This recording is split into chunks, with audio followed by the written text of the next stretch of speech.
Good morning. Get the revs on. Yeah, remember you should get the revs on. Probably a bit better this morning. Started the morning. Up with the lark. Time to just get on with Celtic. And are you going to Celtic Park? That is the big question today. Are you heading to Celtic Park today, or are you siding with the Celtic Fans Collective and taking part in the boycott?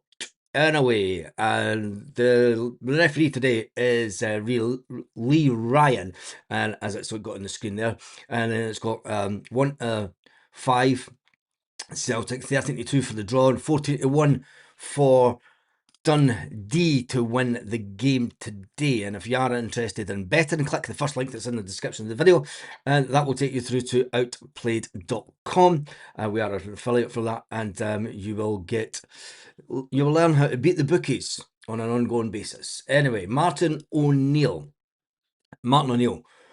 spoke to the media yesterday. It has been breaking news this morning that Alex Oxlade-Chamberlain is in Glasgow.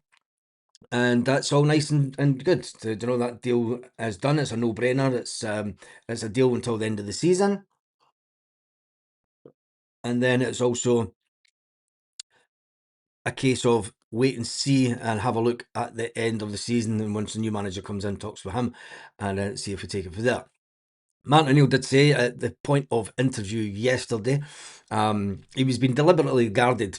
He was being deliberately sort of vague with talking about the possibility of the player coming in, because these things have a habit of falling through at the last minute at Celtic Football Club.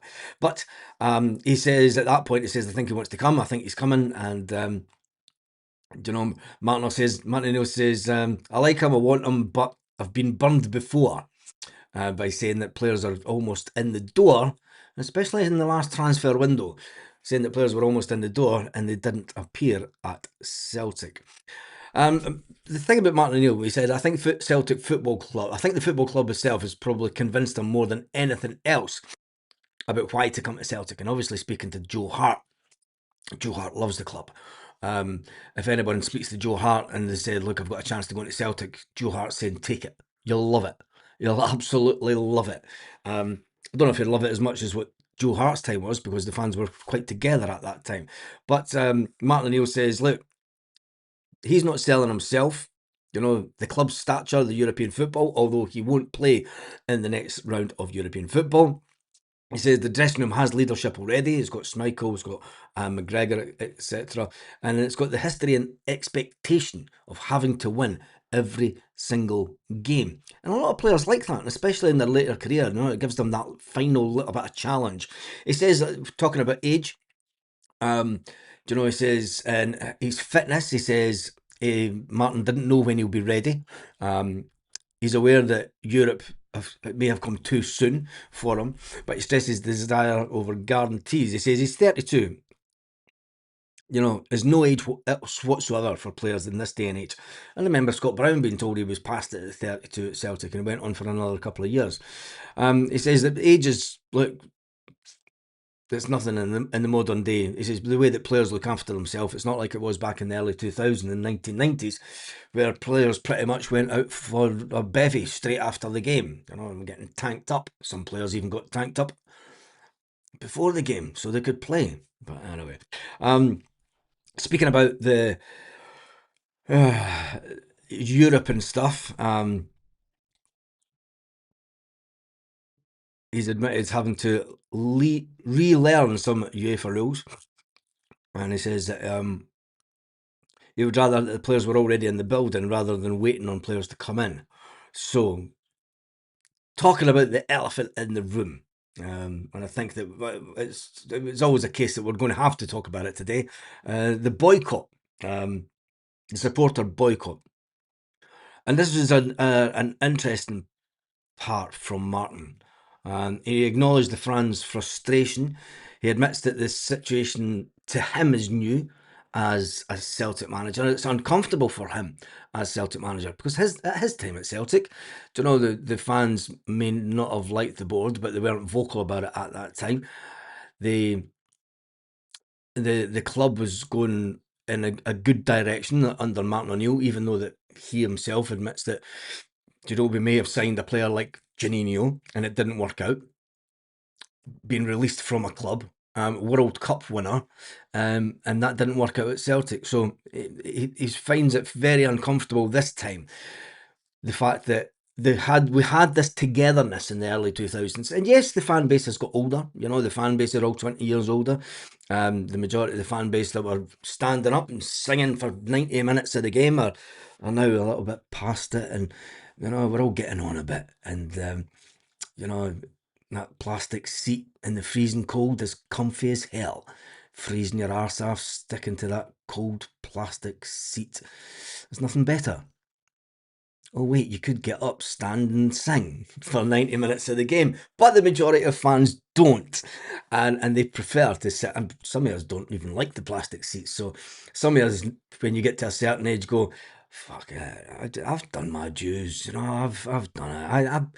I promised myself one of those leather seats at a certain age, and sometimes you've just got to pat yourself on the back and say that you've done no bad in life, and just fucking pay the cash and get one of the leather seats just to say that you've done it. It's, it's just a wee bit of comfort in your older age. Nothing wrong with it at all. Anyway, after 2 seasons of paying £2,000 a ticket, I went, fuck this, and went back down to 111. Anyway, it was all fun, and it's all part of the experience of being a football fan, really, because you see these. Anyway, we're digressing, turning into Martin O'Neill here. Martin O'Neill referenced the togetherness at his first spell, and he warns about the toxicity at the club becoming self-destructive. And there is one thing about that. It's quite a summary top today, isn't it? Very feminine. I think that, yeah, you can understand how Martin O'Neill's feeling the way that he is, and to be fair, there's a lot of fans kind of think along the same way as Martin O'Neill, but he was as diplomatic as ever, Martin. Um, he wants support. He wants dialogue.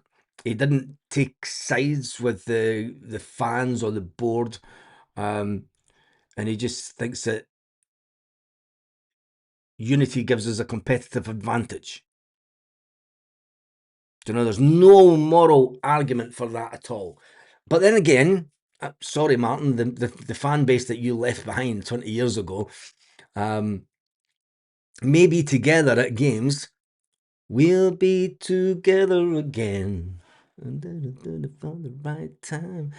We're gonna be together again. No, we aren't. The fan base don't get up and sing the way that they used to in the early 2000s, Martin. So I think that's the most disappointing thing. I mean, we all seen the way that the fan base reacted on when we knew it was Martin O'Neill's last game, and yes, they were together, and there was no Green Brigade there, and everyone sang. But the reality is, of a game against Dundee in the Scottish Cup, a lot of fans will just go in and take their seats and just not bother singing at all, Martin. And I think that that's the elephant in the room you need to address more than anything. But we digress slightly. Talking about the title race, Martin made it clear, that the fans' unrest does affect the players. Opposition managers already sense it. An atmosphere can swing games. And it can. When the whole stadium singing Celtic, Celtic, come on you boys in green. And then the whole stadium erupts into, come on you boys in green, Glasgow's green and white. But anyway, that's Martin O'Neill taking the middle ground, as they say. And he was asked about any injuries to players. He says, no, there's not many injuries to players, but he said that he's going to change things about for the Cup game. And then he was very surprised, and when he was asked about the Aberdeen game, he said it was amazing how quick they managed to squeeze that in, wasn't it? Really surprised how they managed to squeeze that in and give Celtic fans 3 away games in 6 days. One to Stuttgart, away to Rangers, and then do you know what? We'll throw in a little trip up to Aberdeen as well. Amazing how quick they managed that. Considering that VAR would have probably still been looking at the fixture schedule and went, oh, wait a minute, it's the same people that done VAR that probably rearranged the fixture to be on the Wednesday evening. Can't make it up. You can't make it up, can you? But anyway, the overall tone of Martin O'Neill during the interview, I would say he was calm but wary, very guarded, and you know the experience that he has as a manager should keep the fans sort of calm. But anyway, I think that Martin O'Neill is he'll be happy this morning that the player Oxlade-Chamberlain is in town. But still can't believe that they managed to squeeze that game in so quick. But anyway, it is what it is, isn't it? They can't have us getting too far behind, and they can't let other teams. But anyway, we move on. There was an interesting comment that I got tagged in on Twitter. It's from Jacob IT, and he says the core split tactics. Boycott versus support. The Celtic Fans Collective, CFC, operates under a more radical confrontational approach.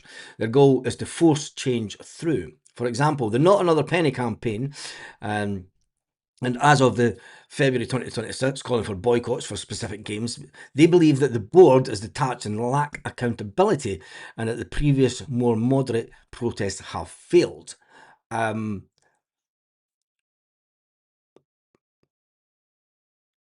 I think that they took it too slow, the collective, but it does go on to say traditional and other supporters, associations, affiliations.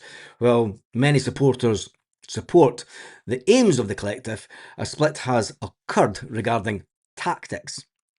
Some, including members associated with older, more established associations, often referred to in the search results as the affiliation or Celtic Supporters Association, are very aware of boycotts, arguing that the damage to the team on the pitch and the broader fan base does not have the stomach for a sustained total war.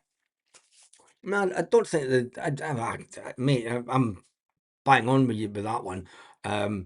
It pretty much mirrors the sentiment of my comments right at the beginning that the Not Another Penny campaign was too slow to get an immediate reaction. I mean, if we had called for boycotts way back in November, December, when Wilfred Nancy was in tow, we should have called for a boycott then, and it maybe got things manoeuvring in a direction a bit faster than the pace has been. I think that allowing the board the whole of January to conclude its business in the manner that they seem fit, which ultimately was slow, dead paced. We all knew that we wanted players in and such like, and we all knew that we needed. And yes, the board did try and do deals. There was deals that collapsed. There was medicals that players failed a medical and then went to another club and passed the same medical the very next day. And I think that if they'd put the threat of a boycott right at the beginning, but didn't they wanted to build up, and I think that may have been an own goal by the collective at that point. It was giving the board time, and they played the game the way that the board wanted them to play the game. I'm probably, look, I come from the minors background. Do you know what I mean? So I know a thing or two. I grew up with, the miners' strikes and stuff. I can remember uncles and cousins and dads coming home covered in blood and shit, fighting with the coppers in the 80s. But for to get change at Celtic the way that we're trying to, you had to go in hard and fast. not this sort of let's do it a campaign and trying to do it political to create the change. But anyway, it is what it is, and we are where we are this morning. It will be interesting to see how many people conform to the boycott this afternoon, and it'll be interesting to see how many people go, I've paid my money, mate. We've travelled long distance, and will there be a picket line? And if there are people that want to go into the game, do not hassle them. Do not, everyone has their own opinions. Not everyone likes the Green Brigade, not everyone likes the boys, not everybody likes the Celtic Fans Collective, but the one thing that we're all Celtic fans. Yes, we do want change. I believe that the board have now came out and made contact with them. Where is it? With the groups in question, and the Green Brigade have come out on their social media.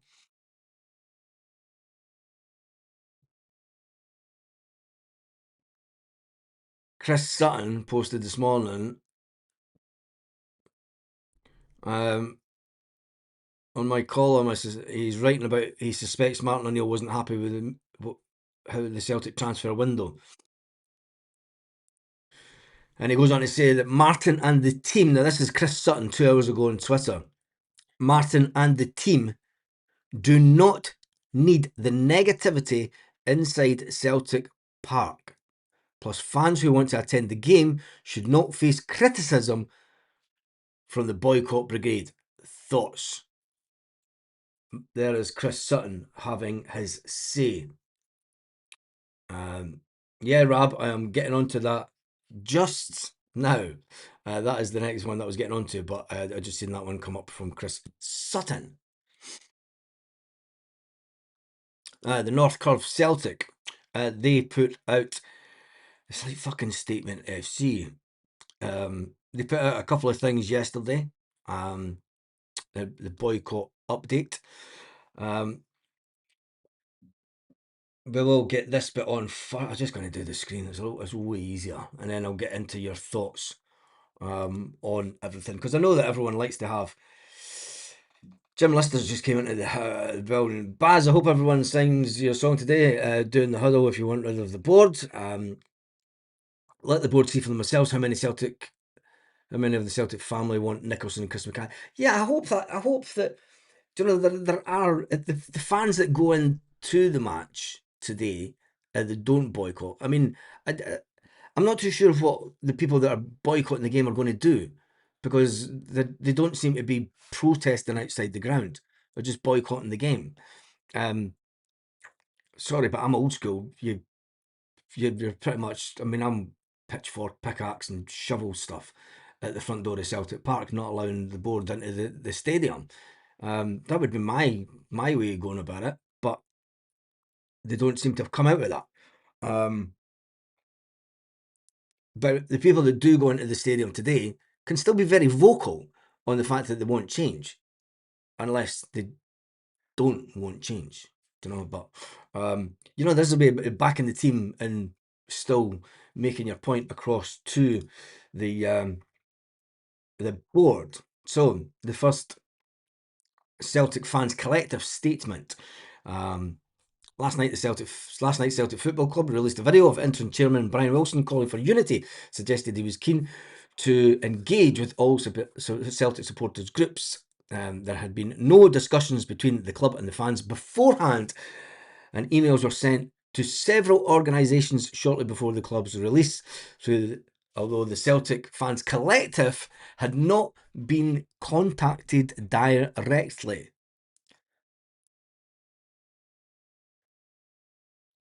It's dividing now. I'm going to play devil's advocate at this bit. It is a tactic of divide and conquer, but before the collective, these groups would have meetings with the boards on an individual basis anyway. So as far as the board are saying, or they're looking at it, it would be a continuation of the way that the business was conducted before the Celtic Fans Collective come around. Now, if the Celtic Fans Collective are all incumbent and they speak for everyone, and then yes, that's the way it should. But it's as far as board, and this isn't me being a board apologist, this is just stating the fact that the way that Celtic Football Club ran the business and runs the business, and the way it was done before the collective, and the way that they want to do it. They want, it's obvious that the board want the collective broken up, but they will still have meetings with each individual organisations rather than a collective. Now, it's very difficult as well to try and get a collective together, where if you phone up and say, right, we're going to have a meeting with you, have you available this date, you've got this date, this date, this date, whatever. I don't know. Jesus. But anyway, given that the Celtic board has largely ignored fan communications for months, this demonstrates the impact and the call for a boycott on Saturday's match is already having.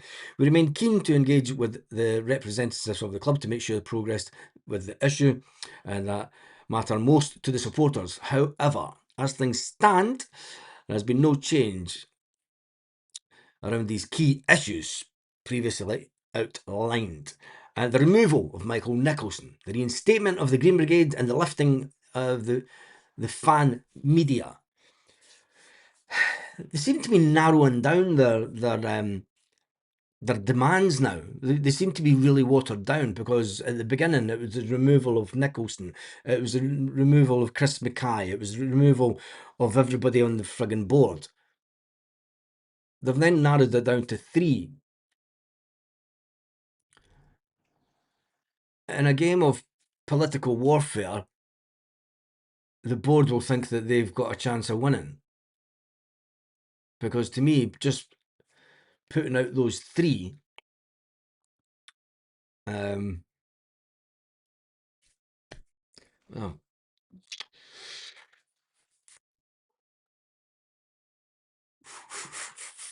just reading your comment, Rob. And then it goes on to another one that they put out last night. The Green Brigade update. The club finally agrees to meet the Green Brigade. The Celtic fans' collective meeting must take precedence. The collective action spirit is working and delivered results. Boycott against Dundee. Maintain pressure until words turn into actions.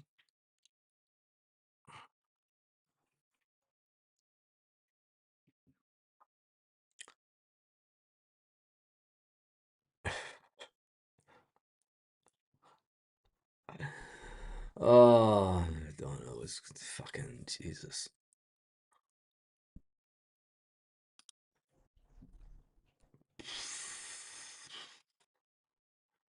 The collective action and spirit is working. The Celtic support is far stronger, and with our mutual interests better protected. We are united. We are united. We must not allow the club to revert to the old culture of managing individual fan organisations separately and quietly. We must insist on a new fan engagement culture built on trust, transparency, and unity and cooperation. I'm going to leave that at that, because we all know that that's not true, and I I know that there would be at least one major organisation that just wouldn't even bother stepping into a meeting with the Celtic Fans Collective. As hard as it is to say. But anyway, we move on from it. We move on from it, because it is all about the game today. Who's going? Who's going? Who's going to the game today? And Chris, how you doing this morning, mate? I did see your message this morning, but I was a bit bleary-eyed. For me, the collective come across, and he's yeah, we'll just leave that there. I was going to say something, but I won't. To me, the collective come across as very disruptive and uncompromising rabble. From the club point of view, I'd ignore them. But anyway, bring back the Celtic soccer crew. Yeah, I think they're older than me, so don't know. I think that the Celtic soccer crew, well, the original members of the Celtic soccer crew, are probably complaining about sore backs, dodgy knees, and hips and stuff. And it's like, fuck, yeah, mate, I'm not getting any of that. No. They're the ones that are sitting up in the leather seats now. Just joking. I'm joking, obviously. But anyway, we need a bit of humour, because at the end of the day, we always look on the bright side of life, and that is one of the things that took us through the 1990s. Craig says, I bought me and my son's ticket, but both decide to boycott. What are you going to do? Are you just going to stay at home then, Craig? And I'm serious. I mean, I'd like to know what people are going to do that are boycotting, because it just seems to be boycotting. Don't know. I'm like I say, I'm old school. Chris, I mean, that I put comment up, he remembers the minor stuff as well. It's interesting. I would like to know what people are generally going to do. Are they still going to go to the ground? Are they just going to not bother going and watch it on the telly?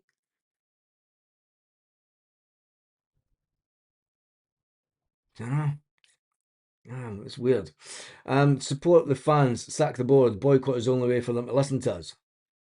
It's going to be an interesting day because obviously for me sitting outside the country, can we boycott the boycott?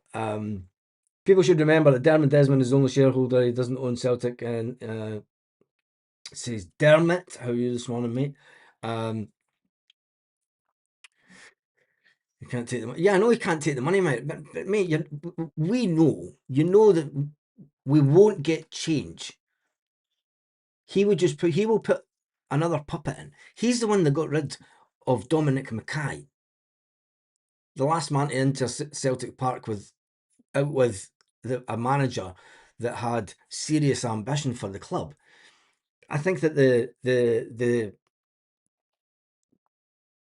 campaign should be to try and, if they want to get a real political type campaign, it should be to try and get Dermot Desmond out, or to try and get someone to have 1% more shares than him. Chris, 1 meal a day and Lochore miners' welfare. Oh, that's proper. And remember the Butter Mountain. You remember the free butter that we got from the EU, and with the food packs and stuff. That was back in the day. Proper protesting. But anyway, let's talk about the game today, because we've managed to go 27 minutes talking about, obviously, the impact that fans may or may not have. Buying a ticket and then not going makes absolutely no sense. They have your money, they're laughing at you. Whatever happened to the fans forum? I have no idea, mate. Don't know. It's like a lot of things in Celtic. They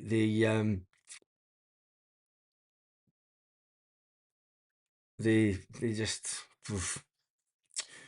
I've not been to Lochore Medias in a long time. Jesus. Yeah. Well, this is it. But then people are playing a fly one, I think, today, because you could buy your ticket and boycott the game, which puts you in the ballot for the next round if we get through. But anyway, move on from it. So Martin Neal says that there are going to be changes to the team today. What changes do you think Martin O'Neill will make, and what score do you think there will be? And then I need to get stuff ready for the team reveal. The Ox is in Glasgow. Yes, he is in Glasgow. I'm sure it says it on there. There you go. It does say it on there. Alex Oxlade-Chamberlain is in Glasgow. But anyway, we'll leave it. Jim Lister, he says, Baz, I think the boycott will have a negative effect on the team. And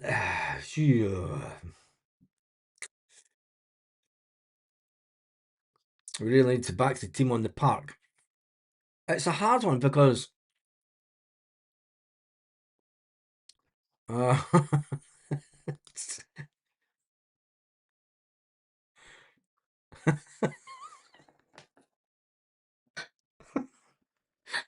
I shouldn't laugh, but Scott, that comment. Sinisalo must start. Yes, Sinisalo must start. What other players should start the game today? I don't think you want to boycott the Rangers game, because then that gives the home team the advantage. Mind you, we've won at Ibrox when there's been no away fans before. 2-1 Celtic, says Magnus. DD is a spiteful old git. Yes, he is. He is. And there are a lot of people hoping that he's maybe a bit more in a certain list. This is an interesting one. The collective lost lots of people's respect after the stunt at the AGM. Most common sense fans want positive dialogues and a roadmap of change, not stunts. I'm with you with that one, mate. Is it any surprise that the woman who did stand up and disrupt the meeting right at the beginning did? No, she's very militant type, but it's the way that they wanted to go down, and I don't think that, you know, she's everyone's cup of tea within the support. She has been known to the board with the Celtic Trust for a long time, so I thought that was disappointing myself. You know, and the worst bit is to disrupt it, walk out, and then walk back in. I mean, don't even get me started on that. They're talking about boycotting a game when they couldn't even boycott the AGM correctly. They got up, walked out, and then walked back in 5 minutes later. That's ridiculous. But anyway, the AGM put me off the collective, says Chris. That's a dictatorship. We know that Dermot's a dictator, mate. We know this. Don't know.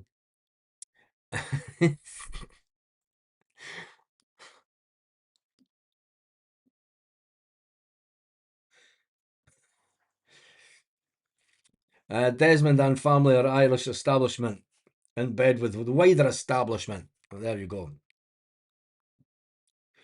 How do we attract a new manager with this? You've got to think about the wider implications of we need.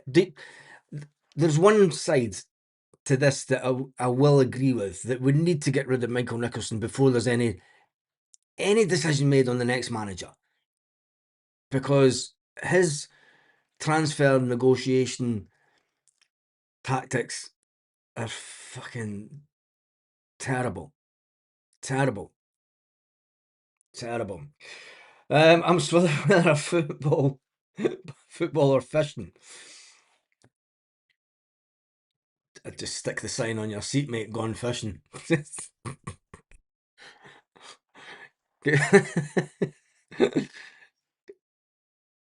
Get the young lad to take a poster and put it on your seat. He's gone fishing. Anyway, doing the walkout back and yeah, well, I'm going to try to move on for that. If you don't speak for everyone, don't speak over everyone. That's a cracking comment, actually. You know, if you don't speak for everyone, don't speak over them. And the collective would turn into a dictatorship eventually. Will Ox be in the squad today? No, he won't. He'll sign the deal. I suspect Celtic will put it out this afternoon. It's believed that he arrived in Glasgow early this morning, which means yeah, Mark, I'm not going to get into a who did what. Yes, the board disrespected the fans and by what they said. Yes, the statement. I don't think that the statement by Ross Desmond was pre-written. It was far too nervously spoken to be a pre-written statement, and the fact that it was handwritten as well looked as if it didn't look as if it was pre-written. The two sides played into each other perfectly. And I'm not saying that you should sit and behave and you know, but you have to run. The AGMs have been run the exact same way since the dawn of time.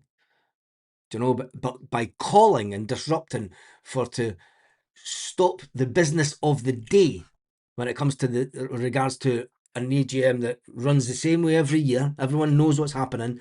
The collective deliberately tried to take control of the narrative when they weren't in the position to take control of the narrative. So when it went into complete mayhem, the board rightly or wrongly, had a decision to make. Now, by Peter Lawwell calling an adjournment to let everyone calm down and screw the nut, as they would say on the street, but there wasn't an appetite to screw the nut. By that time, you've got two forces that are like, well, we don't need to speak to you fucking idiots. And the fact that Peter Lawwell said on the day, look, there's a lot of people here today that they're generally never at AGMs. You know, I think we need to move on for that because it's very divisive. Baz, what about the Wilson interview? We spoke about the Wilson interview the other night. It was very political, but anyway. Rumours floating that Martin O'Neill will walk soon. Martin O'Neill, listen. Rumours floating that Martin O'Neill will walk. No, he won't. Martin O'Neill will not walk until the end of the season. He will stay with Celtic until the end of the season, or until it is mathematically impossible for Celtic to win the league. And he will then call on the board to find a long-term answer to their issues. Because ultimately that's what we need to do. But I don't think putting out rumour stories that Martin O'Neill's going to walk, he's not going to do that. Not a chance. Not a chance.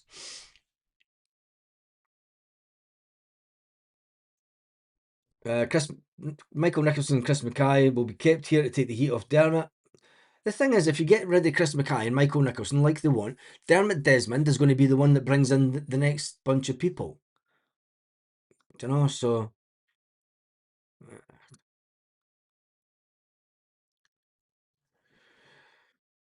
we need to concentrate on winning the league. We've proved this team has not got the ability to win cups. Oh, imagine saying that on a cup day at home. The Scottish Cup, the romance of the cup. Can Dundee come in and slay Celtic with one swoop of the sword, cut us down to size and leave us with just the league to fight for? That would be unthinkable. Unthinkable. Apparently there's a mass show of the board red cards event being organised by Nicholson, has asked the SFA to... Oh, Brown Warrior, always a comedian. When's the next AGM? Next year. Well, it's this year, November time. The AGM will be again. Rumours flowing about that the Huns are refs. That'd be fair. Yeah, true. But anyway, right, that is me done and dusted for this morning. I've been on for 37 minutes.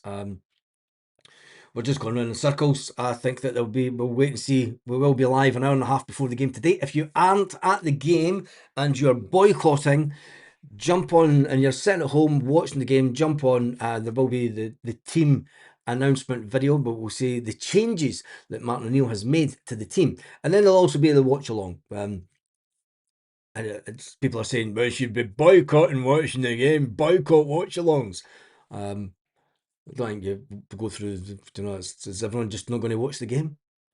It's not like the bad old days where you put on teletext to see the score. John, the truck driving legend.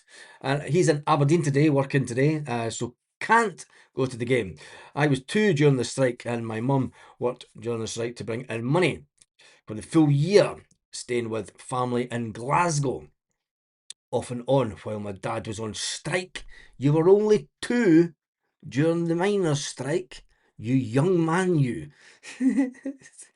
You very young man. God, that's just made me feel old. Thank you for that. Thank you for the super chat, first of all, and thank you for making me feel old. That was of an age where I could remember all this shit. But anyway, it was the 1980s after all. Right, thank you for that, John, the truck driving legend, for that ridiculously huge super chat. We may not have a cup winning squad, but we have a cup winning manager. Yes, this is very, very true. And anyway, join in with the watch along if you're not going to the game today, because we'll see exactly, can we get more people in the watch along than Celtic can get in the stadium?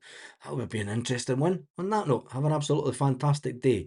Celtic fans, wherever you are, all around the world.